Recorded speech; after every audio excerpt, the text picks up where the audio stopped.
बड़ी मैडम भाग 1। शाम का समय था। सूरज पहाड़ों की ओट में जाने को बेकरार था। तभी एक कार हवा से बातें करते हुए इतनी रफ्तार में निकल जाती है। तनुज, जो अभी तैयार होकर अपनी साइकिल से पड़ोस के गांव में जाने के लिए निकला ही था कि उस कार की तेज रफ्तार ने धूल का ऐसा गुबार उड़ाया कि वो पूरी तरह धूल से नहा चुका था। ये बड़े लोग भी ना खुद को कार के सीट से चढ़ाकर निकलते हैं और हम जैसे लोगों को मुफ्त का पाउडर दे जाते हैं। तनुज मन में सोचते हुए बड़बड़ा रहा था कि तभी वो कार आगे जाकर अनियंत्रित होकर पलट जाती है। तनुज तेजी से अपनी साइकिल को कार की तरफ दौड़ा देता है। साइकिल को एक तरफ फेंक कर वो कार के पास पहुंचता है। कार की हालत देखकर बुरी तरह से हड़बड़ा जाता है। दिमाग तो काम करना बिल्कुल भी बंद कर चुका था।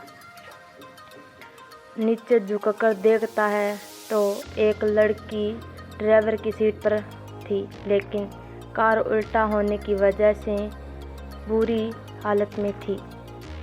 दुल्हन के लिबास में गहनों से लदी हुई सिर खून बहा रहा था और आंखें बंद थी। तनुज अकेले कुछ भी करने की स्थिति में नहीं था। उसने आवाज़ दी, मैडम मैडम, लेकिन कोई जवाब नहीं। शायद बेहोश हो चुकी थी। कार में उसके अलावा कोई नहीं था। तनुज ने अपने दोस्त विनय को फ़ोन किया। तनुज, भाई विनय, कहाँ हो तुम? विनय, अपने खेतों की तरफ हूँ, बापू ने कुछ काम से भेज रखा है।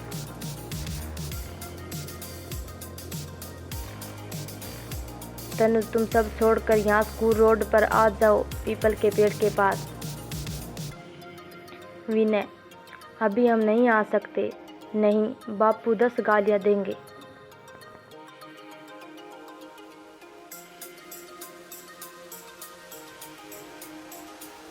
तनुज, अगर जरूर नहीं होता तो हम बुलाते ही नहीं। अब जल्दी आ जाओ। विनय, ठीक है, हम आते हैं।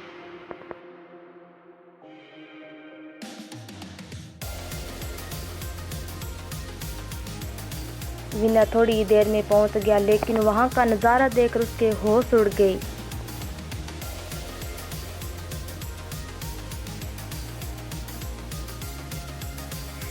विनय, ये कौन है? तनुज, हमें भी नहीं पता। पहले इन्हें निकालने में मदद करो हमारी।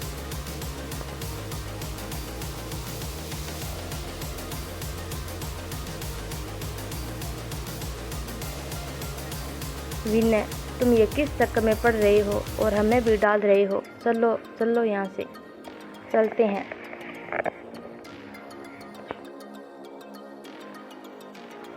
तनुज, तुम्हारे घर का कोई होता तब भी तुम यही बात बोलते। शाम हो चली है, अभी यहाँ से कोई आता जाता नहीं। हम इन्हें इस हाल में नहीं छोड़ सकते। दोनों ने मिलकर बड़ी मुश्किल से उस लड़की को बाहर निकाला। विनय, यार कोई बड़े घर की लगती है। तनुज, हाँ, पहले इन्हें पास के गांव में जो वैद्य जी है उनके यहाँ ले चलते हैं। उनका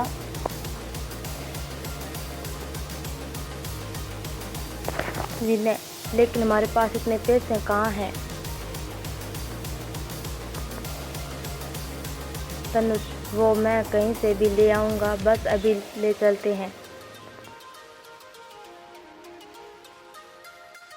विनय, एक काम करते हैं, इनके गहने ले जाकर बेच देते हैं, फिर हमारे पास पैसे भी आ जाएंगे जिससे हमें किसी से मांगने की ज़रूरत नहीं पड़ेगी।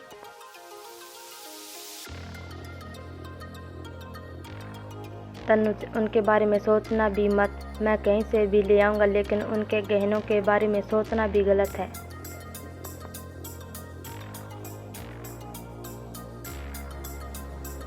घर पहुंचे और दोनों मिलकर पास के ही गांव में वे उन्हें उस लड़की का उपचार करने को कहा। लड़की की हालत नाजुक थी। वैद्य जी उनके उपचार में लग गए। उन्होंने हर संभव कोशिश की, लेकिन लड़की की अभी भी बेहोश थी। 2 दिन बाद लड़की को होश आया। वो किसी को पहचान नहीं रही थी।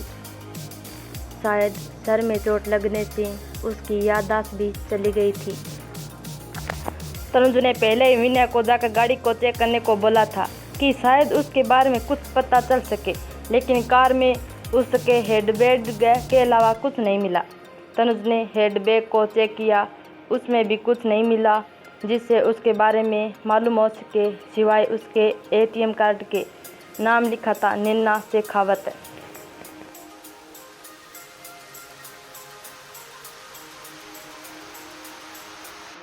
वैद्य जी के यहाँ नैना का इलाज चलता रहा। उसके घाव अब ठीक हो चले थे, लेकिन अभी सर की चोट की वजह से अभी भी उससे वहीं पर रखा हुआ था। उसकी याददाश्त अब भी कोसों दूर थी।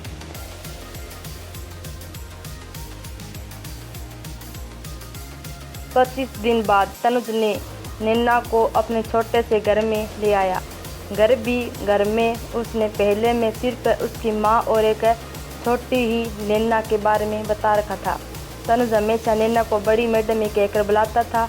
एक दिन नैना उसको उसका सामान इस उम्मीद में दिया कि शायद उसे कुछ याद आ जाए। तनुज, बड़ी मैडम जी, ये आपका सामान। कुछ याद आया आपको? नैना, ये मेरा सामान, लेकिन मुझे तो कुछ याद नहीं आ रहा है।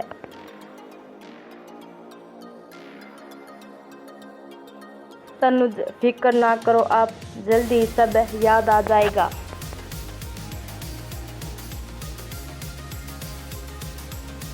नैना, ये तुम मुझे बड़ी मैडम क्यों बुलाते रहते हो?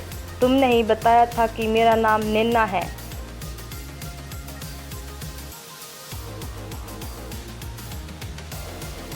तनुज, वो क्या है ना बड़ी मैडम जी, पहले हमें आपका नाम भी पता नहीं था और आप तो हमारे लिए बड़ी मैडम ही हुई ना।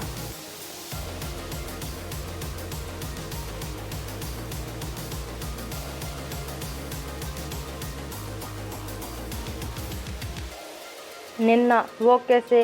तनुज, वो हम तो बहुत ही छोटे लोग, हमारे गांव में जो भी गाड़ी से लोग आते हैं इन्हें हमें बड़ी मैडम या बड़े साहब ही कहकर बुलाते हैं।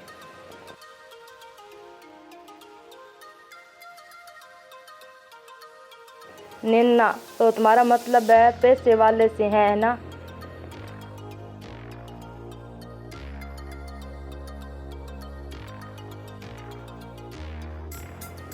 तनुज, जी मैडम जी, यही बात है। नैना, लेकिन तुम तो बहुत बड़े दिल वाले हो, क्योंकि तुम्हारे पास है बहुत बड़ा दिल है। तुमने बिना कुछ सोचे समझे मेरी जान बचाई है। मैं तो खुद में भी नहीं जानती, उसके बावजूद तुमने मुझे अपने घर में शरण दी है।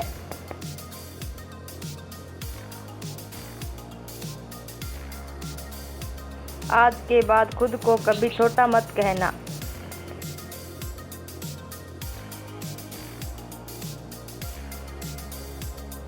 तनुज, मैंने कुछ नहीं किया मैडम जी, वो तो मेरा वहाँ से गुजर रहा था और आपको देख रह नहीं गया।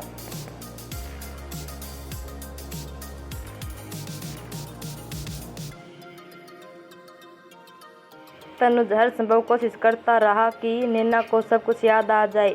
वो उसे लेकर उसी एक्सीडेंट स्पॉट पर भी लेकर गया, लेकिन कोई फ़ायदा नहीं हुआ। नैना को जैसे इस बात से फर्क ही नहीं पड़ता था, तनुज ही उसका सब कुछ था।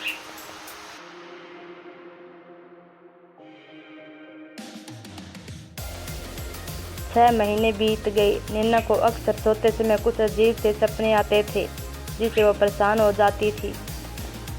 भाग 1 में इतना ही। इसके आगे भाग 2 का वेट करें। धन्यवाद। हमारे चैनल को सब्सक्राइब एंड वीडियो को लाइक करें।